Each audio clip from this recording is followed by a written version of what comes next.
Hi అండి, welcome to Rajahmundry vlogs. ఈరోజు Andhra style మంచి రెసిపీ అండి. పెసరట్టు ఉప్మా ఎలా చేసుకోవాలో మీకు చూపిస్తాను. నేను రాత్రి పెసలు నానబెట్టుకున్నానండి.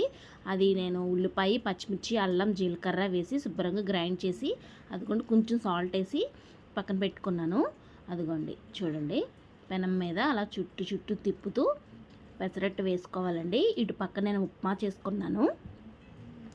ఇది ఆంధ్ర స్పెషల్ అండి. పెసరట్టు ఉప్మా ఎవరు ఇష్టపడకుండా ఉంటారు? సూపర్ కాంబినేషన్ కదా. ఇదిగో చూడండి, అలా ఆయిల్ వేసుకొని అది కొంచెం ఎర్రగా కాలాక అదిగోండి ఉప్మా 2 గరిటెలు వేసుకొని దాన్ని అంతా అలాగా స్ప్రెడ్ చేయండి. ఆ అట్టుకంతా స్ప్రెడ్ చేసుకొని దీన్ని అల్లం చట్నీతో కానీ, కొబ్బరి చట్నీతో కానీ, పల్లీల చట్నీతో తింటే సూపర్ కాంబినేషన్ అండి. టేస్ట్ మాత్రం నెక్స్ట్ లెవెల్ ఉంటుంది. ఒక్కసారి మీరు ట్రై చేయండి. Healthy food. మరిన్ని వీడియోస్ కోసం లైక్ అండ్ షేర్